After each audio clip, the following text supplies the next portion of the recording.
Great. Session structure. Let's talk about that.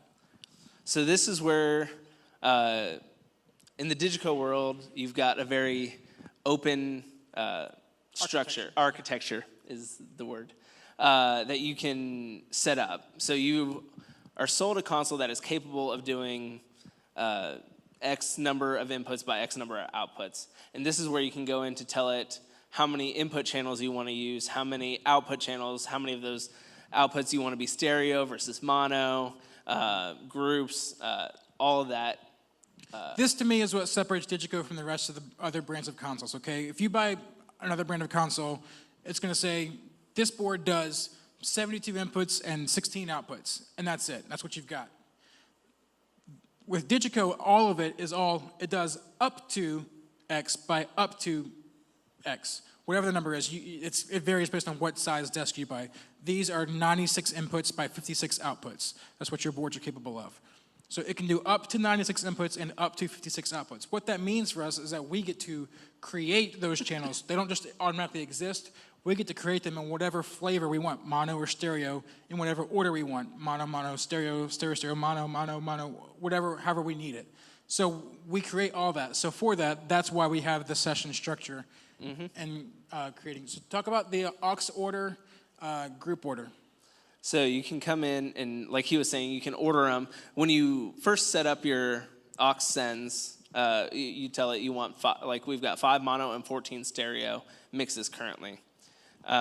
You can reorder the mixes to be, but it's going to come up default, mono first, stereo after it.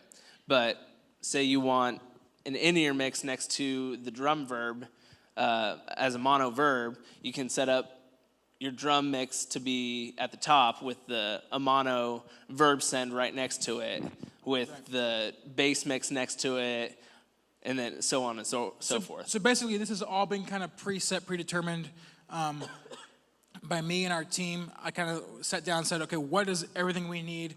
What makes the most logical sense? And we kind of determined how that works, which is what this order is. So at the top, we have the 5 mono auxes for our reverbs, which we're going to talk about in depth more about.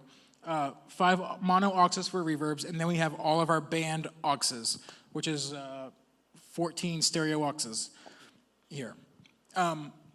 Let's say it's Easter and you've got a choir coming, and I call you and say you need to add a mono aux for a monitor for the choir. Okay, where do I put it? Well, where do you want it? Wherever in the list you want, you can add that aux to be in the order. So let's say you wanted to have the 5 reverbs up top, and then that choir monitor wedge, and then the rest of the band. You can just come in here and select, do add mono, and it just created a new aux right there, just like that. So when we would then save that, we could then name it, and so on and so forth. You can't name it until you do restructure. Okay. But that's good. So we added that, so now click close. Now what you see here is you now see the red box, rebuild banks horizontally, just lit up, red, right?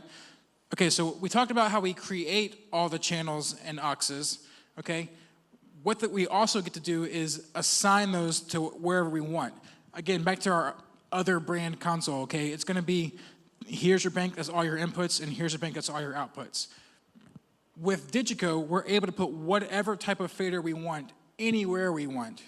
Okay, so like in our primary bank, for example, we have a mixture of groups and regular input channels. So you see different type of channel strips happening within the same bank of faders. We have our master controls for our band and vocals, as well as these primary input sources that are ready to go, which lets us have, as I said, all of our controls for an entire service right here on the one fader if needed, worst case. That's Digico, that's a Digico specialty thing, like not every band has that. And so we have to be able to assign, we are able to assign those faders anywhere we want. So back to our master screen, please. And you see now, because we added a new aux, it checked the rebuild banks horizontally. What that means is if we hit restructure, we have to hit restructure to actually add that aux in for it to be active. If that rebuild banks horizontally is active, it will erase all the channel assignments that we have. Now the channels still exist, the audio still passes through them, but the faders are not actually assigned anywhere on the desk. We have to go through and reassign every fader to be somewhere for us to be able to control it. So we simply would just uncheck that rebuild banks, deselect that so that that's all grayed out, and then we would hit restructure, and it would do a cycle just like we would with the save. Audio would cut out, but we wouldn't be doing this in the middle of a service anyways. This would all be in prep work. We would hit restructure, and that aux would not be created, and because we unchecked that rebuild banks, everything would stay in place where we already have it assigned. And then you could assign it later. Something else worth noting is at the bottom of your screen, you've got your spare channel processing. And as you notice, since we added a mono mix, we lost one of our buses on our spare. So that's where you can go to look for what you have available to you. Right, so as I said, these consoles are capable of 96 inputs by 56 outputs. You see we have 2 spare channels, which means we're running 94 inputs, and 4 spare buses, which means we're running 52 buses. Now at the top you see we have 71 channels used. So how are we to 94 inputs if we only have 71 channels? Well, we have to count for the stereos. That means we're running that many stereo channels to take up those other 18 or whatever channel strips that is. All the stereo keys, stereo tracks, this and that, whatever. So that's why that is.